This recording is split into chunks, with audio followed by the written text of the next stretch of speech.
Shalom Bapak Ibu dan Saudara, kita sangat bersyukur untuk pemeliharaan Tuhan yang sempurna dalam hidup kita, yang memungkinkan kita bisa ada sampai saat ini dan secara khusus bisa bertemu untuk belajar bersama kebenaran firman Tuhan.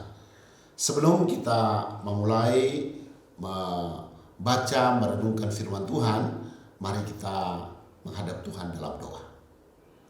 Tuhan Yesus, terima kasih bahwa hari ini Tuhan mempertemukan kami lagi untuk bersama-sama belajar kebenaran firman Tuhan.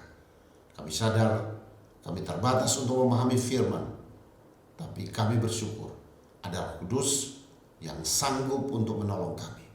Kiranya Roh Kudus menerangi pikiran dan hati kami untuk mengerti firman-Mu, mengingatnya, dan melakukannya dalam hidup kami. Dalam nama Tuhan Yesus kami sudah berdoa. Amin. Mari kita memperhatikan satu bagian firman Tuhan dari Injil Yohanes pasal yang ke-20 ayat yang ke-24 sampai ayat yang ke-29. Saya akan membacakan bagian firman Tuhan ini untuk kita. Yesus menampakkan diri kepada Thomas. Tetapi Thomas, seorang dari ke-12 murid itu yang disebut Didimos, tidak ada bersama-sama mereka ketika Yesus datang ke situ. Maka kata murid-murid yang lain itu kepadanya, "Kami telah melihat Tuhan." Tetapi Thomas berkata kepada mereka, "Sebelum aku melihat bekas paku pada tangannya, dan sebelum aku mencucukkan jariku ke dalam bekas paku itu, dan mencucukkan tanganku ke dalam lambungnya, sekali-kali aku tidak percaya." 8 hari kemudian, murid-murid Yesus berada kembali dalam rumah itu, dan Thomas bersama-sama dengan mereka. Sementara pintu-pintu terkunci, Yesus datang dan berdiri di tengah-tengah mereka dan berkata, "Damai sejahtera bagi kamu." Kemudian Ia berkata kepada Thomas, "Taruhlah jarimu di sini dan lihatlah tanganku. Ulurkanlah tanganmu dan cucukkanlah ke dalam lambungku, dan jangan engkau tidak percaya lagi, melainkan percayalah." Thomas menjawab, "Dia, ya Tuhanku dan Allahku." Kata Yesus kepadanya, "Karena engkau telah melihat aku, maka engkau percaya. Berbahagialah mereka yang tidak melihat, namun percaya." Bapak Ibu yang dikasihi oleh Tuhan Yesus Kristus, kita akan merenungkan kebenaran firman Tuhan ini di bawah tema iman yang melenyapkan keraguan. Perikop ini adalah sebuah perikop yang berbicara di sekitar masa transisi antara kebangkitan Tuhan Yesus dan kenaikannya ke sorga.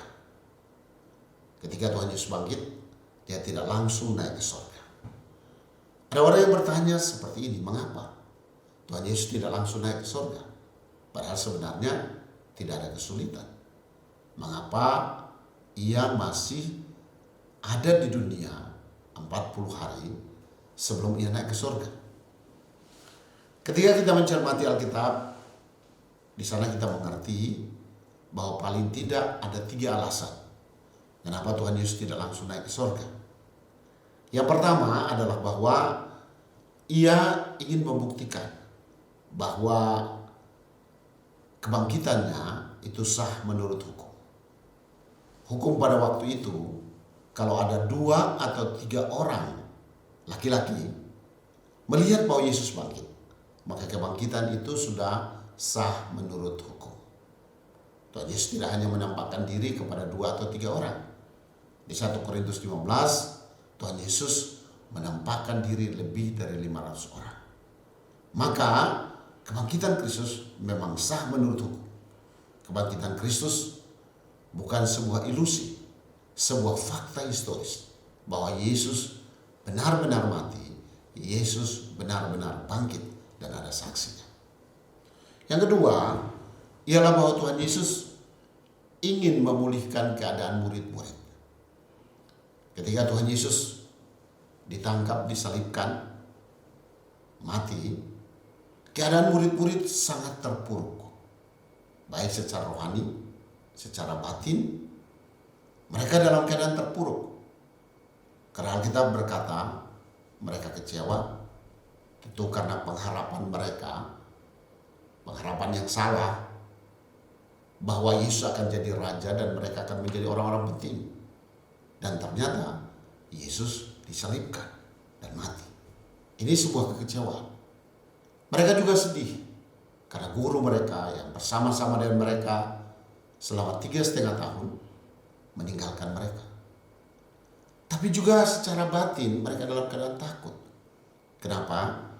Karena mereka berpikir apa yang terjadi dengan guru mereka bisa saja mereka alami. Ini hanya masalah waktu.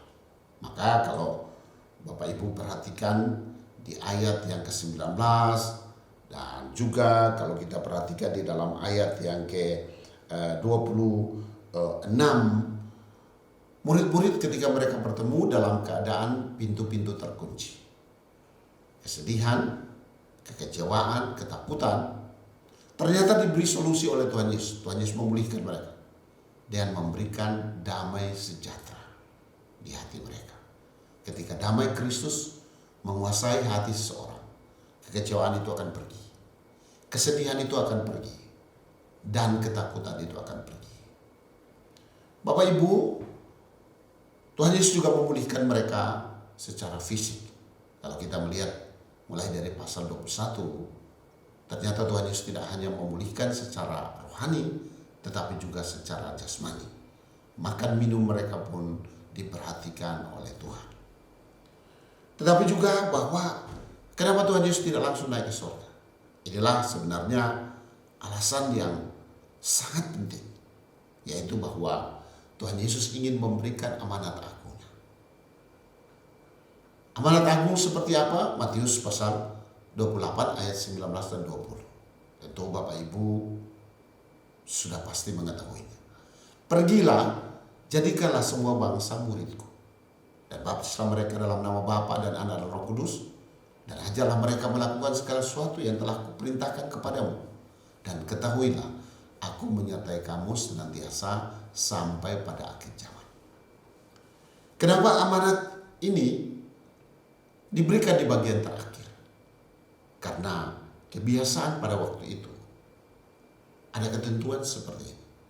Pesan terakhir dari seorang guru harus menjadi yang utama bagi seorang murid. Bapak Ibu, istilah yang dipakai oleh Tuhan Yesus untuk para pengikutnya adalah murid, bukan Kristen. Kristen baru ada di Kisah Para Rasul 11 di Jemaat Antioquia. Dan tentu antara murid dan Kristen, Kristen itu sebutan orang luar. Tetapi sebutan Kristus untuk pengikutnya adalah murid. Dan sudah pasti, seorang Kristen belum tentu seorang murid. Tapi seorang murid pasti seorang Kristen. Kalau benar kita adalah murid Tuhan Yesus, maka yang paling utama bagi kita, lebih utama dari semuanya, adalah amanat agung.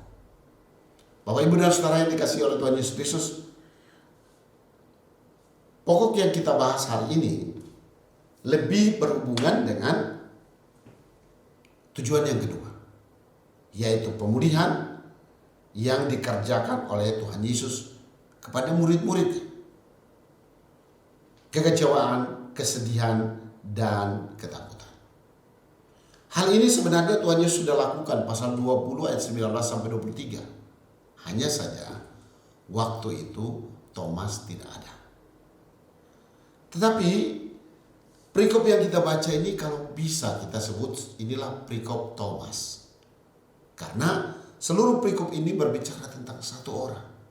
Itulah Thomas. Bapak Ibu, ada 3 hal yang kita akan lihat bersama dari perikop ini. Pertama, kita akan melihat tentang keraguan yang dimiliki oleh Thomas. Yang kedua, kita akan melihat tentang tindakan Tuhan ketika dia melihat keraguan dari salah seorang muridnya. Dan bagaimana respon Thomas terhadap tindakan Kristus, itulah bagian ketiga yang kita akan lihat bersama. Mari kita lihat yang pertama, yaitu berkenaan dengan keraguan Thomas. Bapak Ibu, keraguan Thomas kita bisa lihatnya dari dua sisi. Sisi yang pertama adalah bahwa keraguan Thomas diakibatkan oleh karena ia melepaskan diri dari persekutuan. Mereka sama-sama kecewa, sama-sama sedih, sama-sama takut. Tapi perbedaan Thomas dari 10 murid yang lain adalah bahwa 10 murid yang lain, walaupun mereka kecewa, mereka sedih, mereka takut, tapi mereka terus ada dalam persekutuan di ayat 19. Berbeda dengan Thomas, kekecewaan, kesedihan, ketakutan justru membuat dia melepaskan diri dari persekutuan. Bapak Ibu, persekutuan orang percaya dan iman itu memiliki keterkaitan.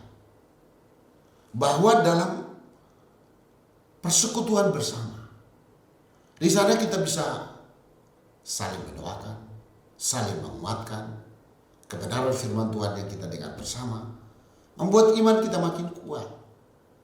Tapi ketika kita melepaskan diri dari persekutuan, maka itu bisa membuat iman kita mengalami kepudaran. Itu sebabnya penulis surat Ibrani dalam Ibrani 10 ayat 25 di sana disebutkan seperti ini. Janganlah kita menjauhkan diri dari pertemuan-pertemuan ibadah kita seperti yang dibiasakan oleh beberapa orang, tetapi marilah kita saling menasihati dan semakin giat melakukannya menjelang hari Tuhan yang mendekat. Jangan menjauhkan diri dari pertemuan-pertemuan ibadah seperti yang dibiasakan. Seperti yang dibiasakan. Artinya begini, kalau sewaktu-waktu dalam situasi tertentu tidak memungkinkan kita ikut dalam pertemuan ibadah, kebaktian minggu misalnya, kebaktian-kebaktian yang ada di sekitar kita, atau dalam konteks ini dalam kaitan dengan PA, sewaktu-waktu memang kita tidak bisa hadir karena memang situasinya tidak memungkinkan. Itu kita bisa katakan tidak apa-apa. Tetapi jangan sampai kita lepas dari persekutuan sedemikian sampai kita sudah terbiasa tidak bersekutu. Bapak Ibu, ada orang Kristen yang kita bisa katakan begini, wah orang itu masalah bersekutu, masalah gereja jangan ditanya. Dia sudah terbiasa. Dia akan mengabaikan semua kesibukan-kesibukan yang lain dan dia akan mengutamakan untuk bersekutu, berbakti. Tapi ada orang yang memang, wah masalah kebaktian, masalah bersekutu, oh dia udah terbiasa tuh nggak bersekutu. Sedemikian terbiasanya sampai ada yang menganggap dia, oh dia itu orang Kristen napas. Bapak Ibu tahu orang Kristen napas? Orang Kristen napas itu adalah orang Kristen Natal dan Paskah. Dia sudah terbiasa tidak bersekutu, tapi kalau Natal dia muncul. Dia sudah terbiasa tidak bersekutu, tapi kalau Paskah dia muncul. Jumat Agung dia ikut perjamuan, Minggu dia Paskah, tapi setelah itu dia tenggelam lagi. Pastikan Bapak Ibu bahwa kita adalah pribadi-pribadi yang memang sudah terbiasa bersekutu. Karena antara bersekutu bersama dan kekuatan iman itu berhubungan. Sebaliknya kalau kita melepaskan diri dari persekutuan, maka iman kita pun mengalami degradasi. Mungkin makin lama makin lemah dan seterusnya. Di sisi lain Bapak Ibu dan Saudara, ada yang berkata bahwa Thomas itu memang kenapa dia ragu? Karena sebenarnya dia bukan ragu. Dia seorang yang rasional. Bapak Ibu, cenderung orang melihat Thomas ini secara negatif. Makanya ada seorang pendeta yang bertanya seperti ini. Bapak Ibu, maukah bagi yang baru menikah dan pengen punya anak, atau bagi setiap bapak ibu yang punya anak melahirkan cucu, maukah kasih nama dia Thomas? Dalam pertanyaan itu banyak yang memilih untuk tidak kasih nama Thomas. Kenapa? Karena orang berpikir, wah Thomas, nanti anakku atau cucuku ini nanti akan menjadi orang yang peragu, melihat keadaan Thomas ini secara negatif.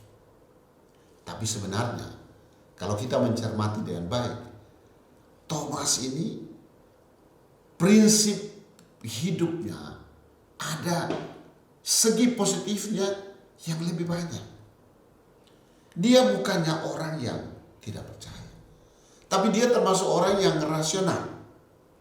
Mari kita lihat bahwa di dalam Alkitab ada 4 kali secara khusus dalam Injil Yohanes disebutkan bahwa 4 kali nama Thomas itu disebut.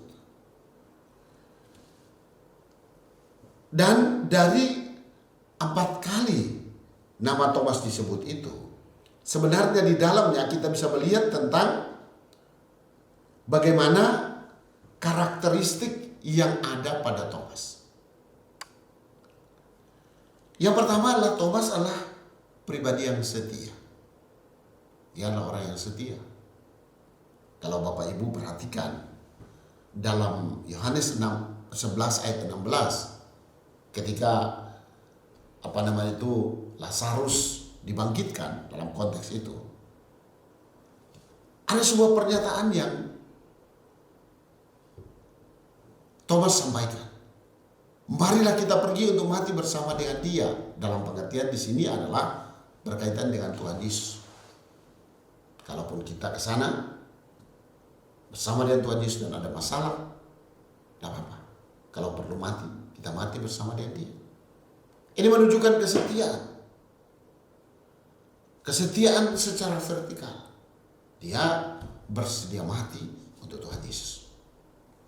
Tetapi secara horizontal, kalau kita lihat dalam Yohanes 21 ayat yang ketiga, ketika para murid tidak punya lauk pauk, pasal 21 ayat 5, ketika Tuhan Yesus tanya, hai anak-anak, adakah kalian punya lauk pauk? Mereka tidak punya. Dan di pasal 21 ayat 3, Petrus bilang begini, aku pergi tangkap ikan. Maka dari murid-murid itu disebutkan bahwa salah satu yang punya kesetia kawanan itulah Thomas. Dia berkata, kami juga pergi bersama dengan engkau. Di sini kita lihat bahwa Thomas adalah pribadi yang setia, tapi juga pribadi yang memang rasional. Kalau Bapak Ibu dan Saudara perhatikan di pasal 14 ayat 5, ini perikopnya, latar belakangnya adalah Tuhan Yesus sampaikan bahwa aku akan pergi kepada Bapa, aku akan menyiapkan tempat untuk kamu, dan setelah itu aku akan pulang untuk menjemput kamu, supaya di tempat di mana aku berada, kamu pun berada. Dalam pengajaran Tuhan Yesus ini, Thomas kemudian bertanya. Pertanyaannya seperti ini, bahwa Guru, kami tidak tahu kemana engkau pergi. Kami tidak tahu. Bagaimana kami tahu tempat itu? Ini kata tahu. Berarti apa? Thomas itu dia bukannya tidak percaya kalau Yesus itu pergi dan menyediakan tempat untuk murid-murid, untuk kita semua. Tapi dia ingin tahu. Nah, inilah sebenarnya ciri orang yang rasional. Ingin tahu.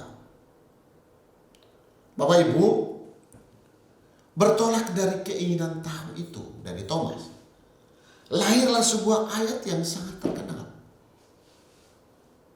Yohanes 14 ayat 6. Jawab Yesus kepadanya, kepada siapa? Kepada Thomas. Akulah jalan dan kebenaran dan hidup. Tidak ada seorang pun yang sampai kepada Bapa kalau tidak melalui aku.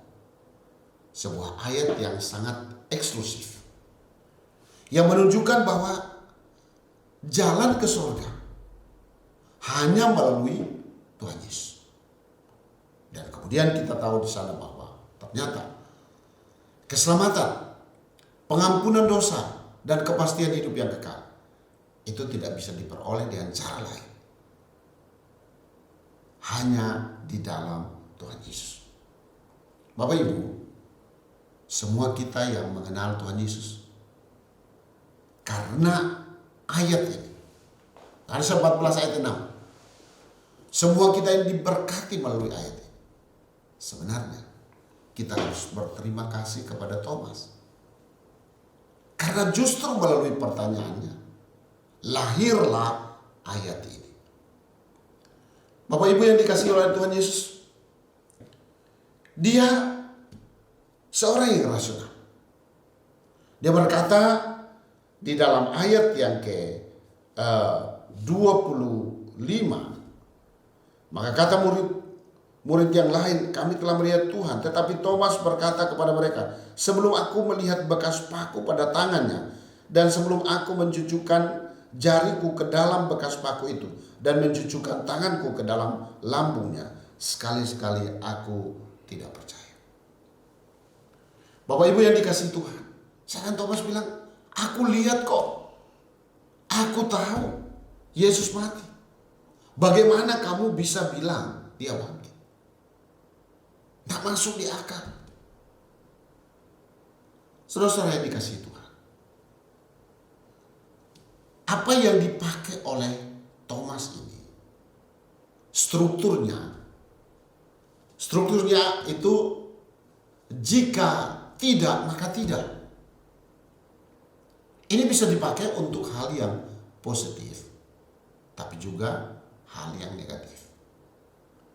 Secara positif kita bisa ingat apa yang dikatakan oleh Tuhan Yesus kepada Nikodemus. Jikalau engkau tidak dilahirkan kembali, engkau tidak melihat kerajaan surga. Jika tidak, maka tidak. Sebenarnya struktur ini yang juga dipakai oleh Thomas. Jikalau aku tidak melihat, maka aku tidak percaya. Jikalau aku tidak mencucukkan tanganku ke dalam bekas paku, mencucukkan tanganku ke dalam lambung, maka aku tidak percaya. Struktur ini kuat. Bapak Ibu yang dikasihi oleh Tuhan Yesus. Lalu dengan pernyataan di ayat yang ke-25 ini, kemudian kita berkata, oh, Thomas itu adalah orang yang ragu. Oke, dia ragu. Tapi lebih tepat, dia adalah orang yang memang ingin jujur dengan hatinya. Ini ada unsur kesungguhan. Bukannya dia tidak mau percaya, tapi dia ingin supaya kalau akhirnya dia percaya, bukan karena dia ikut-ikutan. Mentang-mentang 10 temannya berkata bahwa kami melihat Tuhan bangkit, maka dia kemudian ikut percaya karena perkataan teman-temannya. Tapi dia mau supaya kalau ketika dia percaya, memang dia betul-betul mengerti. Bapak Ibu, tentu tidak semua hal kita mengerti baru kita percaya. Saya ingin bertanya dulu Bapak Ibu, sebenarnya yang benar yang mana? Percaya dulu baru mengerti, atau mengerti dulu ya baru percaya? Coba camkan ini Bapak Ibu. Percaya dulu baru mengerti, atau mengerti dulu baru percaya? Ya tentu kita tidak boleh punya iman yang buta, yang melonjak dalam gelap seakan-akan seperti itu, menjadi Kristen tapi tidak mengerti. Tapi Bapak Ibu, Jangan kita berpikir bahwa kita harus mengerti semua hal dulu, baru kemudian kita percaya. Ayat firman Tuhan yang menjadi dasar untuk itu, itulah Ibrani pasal 11 ayat 3. Karena iman, maka kita mengerti. Bukan karena kita mengerti maka kita beriman. Bapak Ibu yang dikasihi Tuhan, bahwa setelah kita percaya, baru kemudian di atas dasar iman itulah kita berdoa sesuai dengan doa Rasul Paulus kepada jemaat di Efesus 1 ayat yang ke-17. Aku berdoa supaya Ia memberikan kepadamu roh hikmat dan wahyu untuk mengenal Dia dengan benar. Tapi setelah di ayat yang ke-15 disebutkan bahwa aku bersyukur karena aku mendengar tentang imanmu dan kasihmu terhadap orang kudus.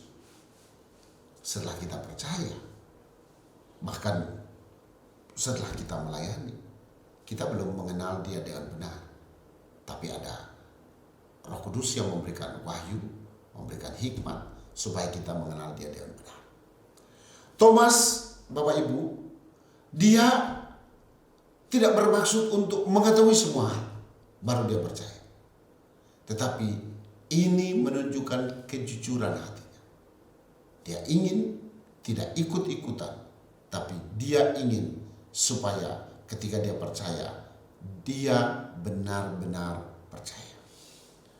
Bapak Ibu, mari kita lihat bagaimana tindakan Yesus terhadap muridnya yang sangat rasional ini. Sebelum kita memperhatikan tentang tindakan Yesus, mari kita lihat ada sesuatu yang menarik bahwa disebutkan di dalam ayat yang ke-26 bahwa 8 hari kemudian, Bapak Ibu, 8 hari kemudian dari apa? Dari ayat 19. Di ayat 19 dikatakan pada hari pertama minggu itu Yesus berkumpul bersama-sama dengan murid-muridnya berkumpul bersama dalam keadaan pintu-pintu tertutup. Hari pertama minggu itu. Hari apa itu? Hari pertama minggu itu adalah hari Minggu. Hari Minggu itu hari Ahad. Ehad itu artinya hari pertama. Kalau begitu hari Sabtu disebut hari keberapa? Hari ke-7. Hari Sabat. Jadi Sabat itu adalah hari yang ke-7. Kalau hari pertama itu hari Minggu. Bapak Ibu, ayat 19 disebutkan hari pertama.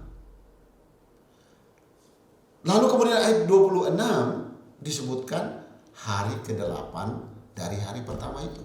Berarti hari apa? Hari Minggu. Bapak Ibu lihat bahwa Yesus bangkit pada hari pertama minggu itu. Yesus menunjukkan diri kepada murid-murid pada hari pertama, hari Minggu.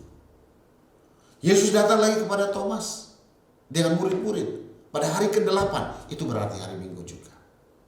Bapak Ibu, rangkaian hari pertama itu, itulah yang salah satu yang menjadi dasar. Di mana kemudian orang yang percaya kepada Yesus berbaktinya tidak lagi mengikuti sabat orang Yahudi, yaitu hari Sabtu, tetapi melaksanakan kebaktian pada hari Minggu. Domingo itu artinya hari Tuhan. Hari Minggu itulah hari Tuhan. Itu sebabnya mengapa kita kebaktian bukan lagi hari Sabtu, tetapi hari Minggu. Bapak Ibu, mari kita kembali kepada Yesus datang. Datang khusus untuk Thomas. Apa artinya? Artinya bahwa sebenarnya Yesus peduli terhadap Thomas. Dia menganggap Thomas berharga.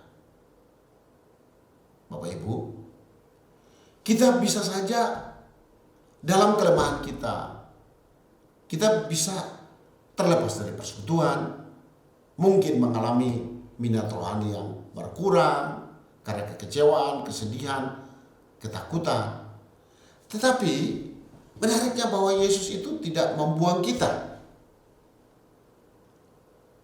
Ia tahu bahwa Thomas itu bukannya tidak percaya. Dia hanya mau ada kepastian. Dan menariknya bahwa Yesus tidak datang dengan sebuah teguran. Padahal sebenarnya Bapak Ibu, tentang kebangkitan Kristus ini Tuhan Yesus sudah sampaikan kepada mereka murid-murid. Termasuk Thomas juga ada di situ. Bapak Ibu masih ingat peristiwa di Kaisarea dalam Matius pasal 16, mulai dari ayat 23 sampai ayat 23. Di sana kita memperhatikan tentang bagaimana Yesus bertanya kepada murid-murid, siapakah aku? Dan ayat 16 disebutkan bahwa Petrus mengaku, engkau adalah Mesias, anak Allah yang hidup. Tapi di ayat 21 dari Matius pasal yang ke-16 disebutkan begini. Sejak saat itu atau sejak waktu itu, Yesus mulai menyatakan bahwa dia akan pergi ke Yerusalem. Di situ dia akan ditangkap oleh tua-tua, dia akan mati dan dibangkitkan pada hari yang ketiga. Tuhan Yesus sudah sampaikan. Thomas ada di situ. Maka seharusnya Tuhan Yesus berkata begini, Thomas, kamu ini kok sudah dijelaskan, tapi kamu kok nggak mengerti-mengerti, masih juga ragu dan seterusnya. Dan mungkin sederet teguran yang lain. Oh tidak, Yesus tidak menghakimi Thomas. Tapi justru Yesus mengikuti alur pemikiran Thomas. Dia minta bukti. Dan Tuhan Yesus sampaikan kepada dia, kalau kita memperhatikan di dalam ayat yang ke 27, di sana disebutkan begini. Kemudian ia berkata kepada Thomas, taruhlah jarimu di sini dan lihatlah tanganmu, ulurkanlah tanganmu dan cucukkan ke dalam lambungku, dan jangan engkau tidak percaya lagi, melainkan percayalah. Ini, lihatlah, taruhlah, cucukkanlah. Bapak Ibu, kenapa Tuhan Yesus mengikuti alur pemikiran, permintaan dari Thomas? Karena dia ingin menyampaikan tentang sesuatu yang sangat penting. Bapak Ibu, ketika Tuhan Yesus berkata, ini dia, lihat, ini taruhlah. Sebenarnya ada dua inti berita yang mau disampaikan kepada Thomas. Ketika dia berkata, ini, Tuhan Yesus ingin mengatakan begini, Thomas, aku ini yang disalibkan, yang kamu lihat itu. Aku ini yang mati itu. Aku disalibkan, aku mati. Aku ini. Tetapi bahwa hal kedua yang mau ditekankan di situ adalah Yesus ingin menyampaikan kepada Thomas bahwa aku yang disalibkan, aku yang mati itu, aku ini juga yang bangkit. Berarti Bapak Ibu dan Saudara, ayat yang ke-27 itu, Yesus menyampaikan kepada Thomas tentang berita yang sangat penting, yaitu tentang kematian dan kebangkitan Kristus. Bahwa Yesus mati, Yesus bangkit. Bapak Ibu, di kemudian hari, Rasul Paulus dalam suratnya kepada jemaat di Korintus, dalam pasal yang ke-15 ayat 3 dan 4, Paulus sampaikan sebab yang sangat penting. Wah, ini menarik. Yang sangat penting telah aku sampaikan kepadamu. Bapak Ibu, sebagai orang Kristen, sebagai hamba-hamba Tuhan, mari kita tahu bahwa ada hal yang sangat penting. Memahami hal yang sangat penting ini sangat baik. Supaya kita akhirnya jangan hanya ada di hal-hal yang penting atau hal-hal yang lebih penting. Lebih parah lagi kalau kita Kristen hanya ada dalam hal-hal yang yang tidak penting, yang hanya bersifat seremoni belaka.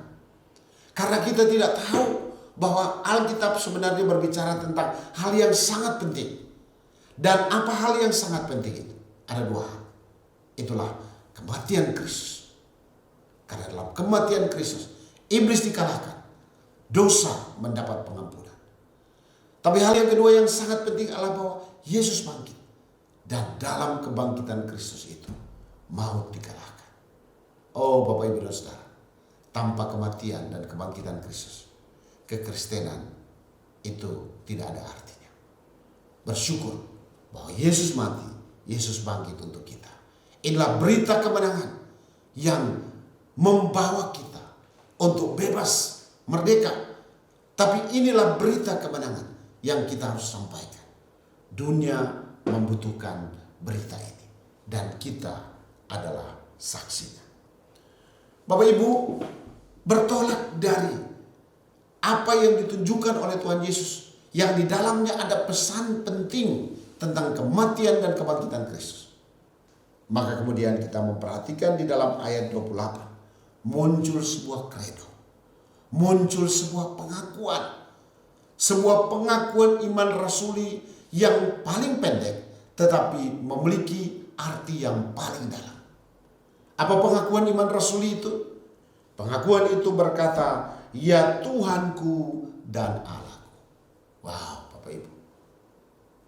Ini pengakuan iman rasuli yang kita sebutkan tiap hari Minggu, atau pengakuan iman Nicea Konstantinopel, itu adalah rumusan. Tapi pengakuan iman rasuli, katakanlah yang paling tua, itu disampaikan oleh Petrus. Engkau adalah Mesias, anak Allah yang hidup. Matius 16 ayat 16. Tapi pengakuan iman rasul yang paling pendek tapi sangat dalam maknanya, itulah Yohanes pasal 20 ayat yang ke-28. Bapak Ibu, pengakuan itu bersifat personal, yaitu Tuhanku, Allahku. Pengulangan kataku, Tuhanku, Allahku, ini menunjuk pada sebuah pengakuan iman yang bersifat personal dari hatinya sendiri, karena dia tahu siapa itu Yesus. Iman tidak bisa diwakili. Iman itu bersifat personal. Bapak Ibu, jangan kita menjadi orang Kristen hanya karena orang tua kita Kristen. Tidak. Bersyukur orang tua kita Kristen, tapi masalah iman harus bersifat personal. Jangan juga menjadi Kristen hanya sekedar perkawinan. Seorang istri menjadi Kristen karena suaminya Kristen. Oh, saudara pasti satu ketika kecewa. Seorang suami jadi Kristen hanya karena istrinya Kristen. Itu tidak kuat. Itu tidak kuat. Iman itu harus dari hati secara pribadi. Jangan juga menjadi Kristen hanya karena melihat orang lain. Wah, orang itu selain dia mengikuti Yesus, dia diberkati Tuhan. Maka aku juga mau supaya jadi Kristen supaya diberkati. Tidak. Betul bahwa dalam Kristus engkau mendapatkan berkat terbesar, yaitu keselamatan dalam Kristus. Kalau itu bersifat personal. Tapi kalau tidak, bukan itu yang Tuhan mau. Bapak Ibu dan Saudara yang dikasihi Tuhan, pengakuannya pendek, maknanya dalam. Tuhanku, Allahku. Tuhanku, kurios, itu berhubungan dengan perjanjian lama Yahweh, itu berbicara tentang pribadi Tuhan. Jadi pengakuan Thomas itu menunjuk pada pribadi Tuhan, bahwa Yesus itu adalah Tuhan. Orang kemudian ragu, apakah Yesus memang pernah mengaku bahwa dia adalah Tuhan? Ya tentu, dia tidak menyebutkan itu. Karena apa? Karena waktu itu dia sementara berinkarnasi menjadi manusia. Dan tujuan utamanya adalah salib. Dia tidak mau tujuan utama itu tidak tercapai hanya karena menyebut dirinya Tuhan. Malah dia lebih menyebut dirinya anak manusia. Kemanusiaan. Kenapa? Karena dia menjadi manusia untuk menebus manusia, dan itu tujuan tertinggi. Tapi Bapak Ibu, kalau benar Yesus itu bukan Tuhan, maka ketika Thomas berkata, "Ya Tuhanku dan Allah," maka Tuhan Yesus berkata, "Jangan, aku bukan Tuhan." Dia tidak menyatakan itu. Malah kalau kita memperhatikan di Yohanes pasal 13 ayat 13, ketika murid-murid berkata, "Engkau guru dan Tuhan," Tuhan Yesus berkata, "Betul, apa katamu? Aku memang adalah gurumu dan Tuhan." Yesuslah Tuhan. Walaupun dia menjadi manusia, ketuhanannya tidak hilang. Dia menambahkan satu natur-natur kemanusiaan dalam ketuhanan, tapi dia tetap Tuhan. Ketuhanan Kristus tidak didapat dari kredo atau pengakuan manusia, karena memang Yesus itu adalah Tuhan, dan dia adalah Tuhan yang menjadi manusia, bukan manusia yang menjadi Tuhan. Ini harus jelas untuk kita. Tapi dia juga menyebut bahwa Allahku, Theos atau Elohim, itu berbicara tentang gelar yang maha tinggi, bahwa Yesuslah Tuhan dan dia adalah pribadi yang maha tinggi. Bapak Ibu dan Saudara, pengakuan Thomas itu adalah sebuah pengakuan yang menjadi inti kekristenan. Kekristenan kita harus dibangun di atas dasar pengakuan yang sungguh-sungguh. Siapa itu Yesus? Yesus itu Tuhan. Siapa itu Yesus? Yesus itu adalah Allahku. Dan pengakuan semua orang percaya di setiap waktu dan pada segala tempat harus bermuara pada di sini, bahwa Yesuslah Tuhan kita. Yesus adalah Allah kita. Bagi kita orang tua harus mantap di sini.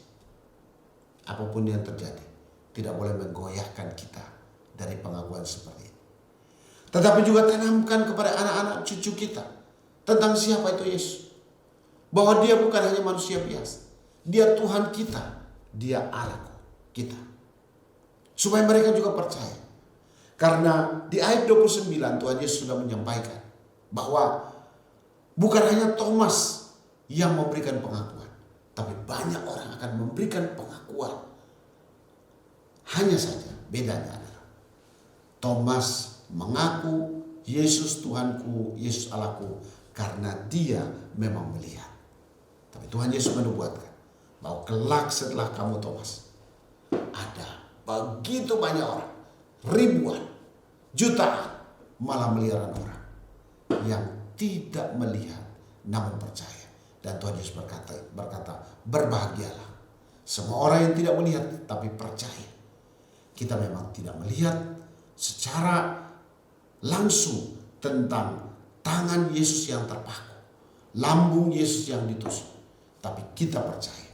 Dan Alkitab berkata, berbahagialah atau diberkatilah orang yang tidak melihat namun percaya.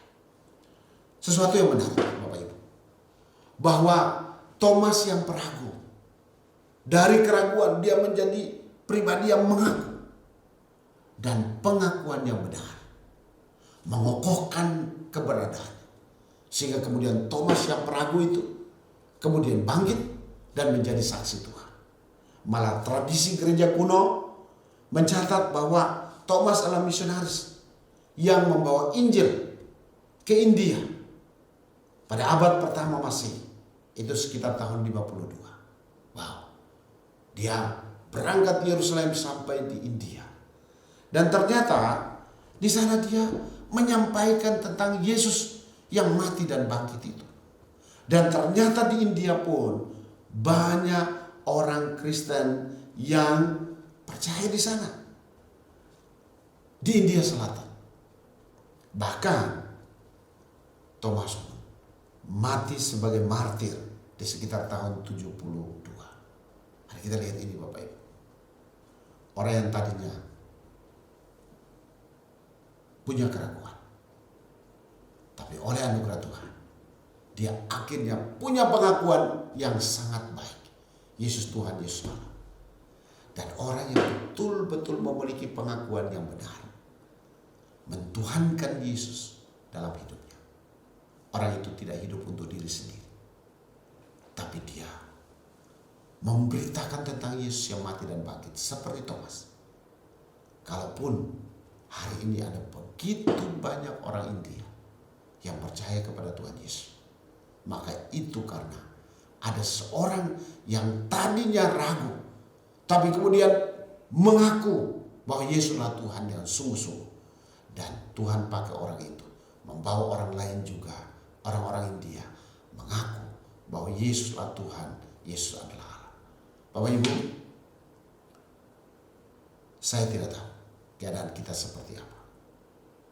Apakah kita orang yang sudah mantap? Atau masihkah kita menjadi orang Kristen yang ragu? Kalau kita dalam keadaan ragu, doakan pada diri sendiri.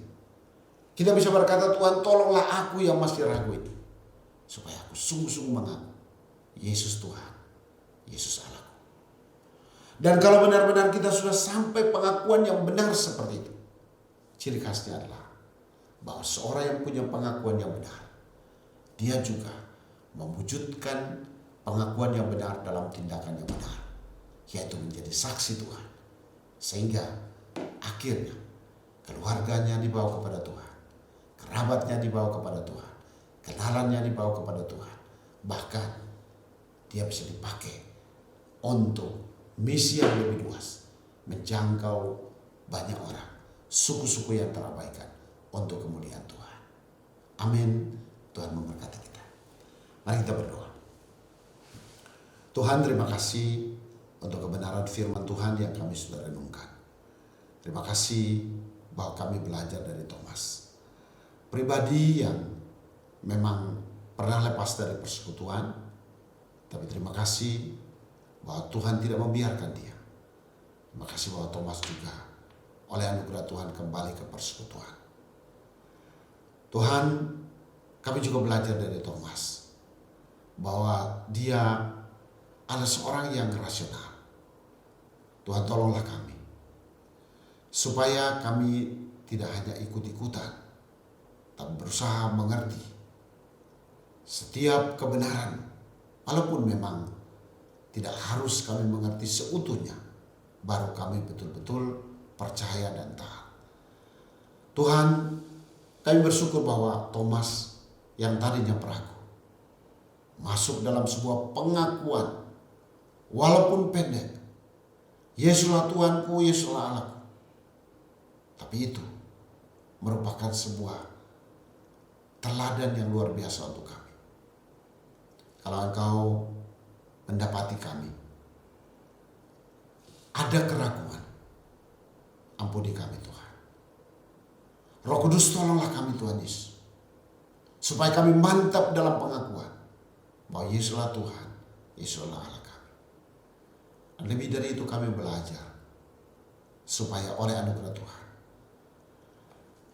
kami juga tidak menjadi orang Kristen untuk diri kami, tapi kami menjadi saksi Tuhan. Kalau Thomas yang kau pakai dia menjadi saksimu sampai India, tolonglah kami juga Tuhan, supaya kami juga dipakai Tuhan menjadi saksi Tuhan. Bisa di antara keluarga, kenalan, kerabat, tapi juga tolonglah kami supaya kami terlibat dalam penuntasan amanat agung secara global. Kami berdoa supaya kami juga menjadi pendukung yang aktif untuk setiap utusan yang sementara berjuang di garis depan memberitakan kabar baik. Berkati kami semua ya Tuhan. Berkati kami secara pribadi. Berkati setiap keluarga kami. Berkati juga segala sesuatu yang kami kerjakan, kami usahakan. Tuhan berkati, buat itu berhasil, beruntung untuk kemuliaan Tuhan. Berkati juga Tuhan Yesus untuk semua yang dalam keadaan sakit. Tuhan jamah, Tuhan sembuhkan oleh kekuatan biru-biru Tuhan Yesus. Berkati juga Tuhan Yesus untuk semangat rohani kami, supaya kami makin bertumbuh secara rohani, mengenal, mengasihi Tuhan Yesus, melayani Tuhan Yesus. Kami juga menyerahkan keadaan bangsa kami. Tuhan Engkau berkati Bapak Presiden, Bapak Wakil Presiden, semua anggota kabinet, jajaran pemerintahan sampai dekat dengan kami. Tuhan berkati mereka. Berkati juga Tuhan Yesus untuk saudara kami, Bapak Luhut Panjaitan, yang ada dalam pemerintahan sebagai Ketua Dewan Ekonomi Nasional. Hikmat dari Tuhan terus menjadi bagiannya, kesehatan, kekuatan. Tuhan berkati bersama dengan Ibu Devi, semua anak, menantu, cucu. Tuhan Engkau berkati. Tapi juga Tuhan Engkau berkati semua anggota PA. Kami doakan supaya kasih Tuhan menaungi kami semua, satu demi satu, pribadi lepas pribadi. Tuhan Engkau berkati kami. Terima kasih Bapa di surga. Kami juga berdoa menyerahkan gereja Tuhan supaya semangat keesaan, semangat ekumenis menjadi bagian kami. Kami terus bergandeng tangan menjadi garam dan terang di tengah-tengah bangsa ini. Berkati untuk semua utusan yang memberitakan kabar baik supaya Tuhan menopang hidup mereka. Dan dengan demikian mereka makin antusias dan efektif memberitakan tentang Yesus yang mati dan bangkit bagi orang berdosa. Mereka bisa percaya dan diselamatkan oleh Tuhan. Terima kasih Bapa. Inilah doa kami. Kami percaya Tuhan mendengar dan Tuhan menjawabnya. Bapak Ibu, arahkan hati kepada Tuhan dan terimalah berkat-Nya. Anugerah Tuhan Yesus Kristus dan kasih Allah Bapa serta persekutuan dengan Roh yang Kudus kiranya menyertai saudara sekalian saat ini dan terus kekal selama-lamanya. Amin.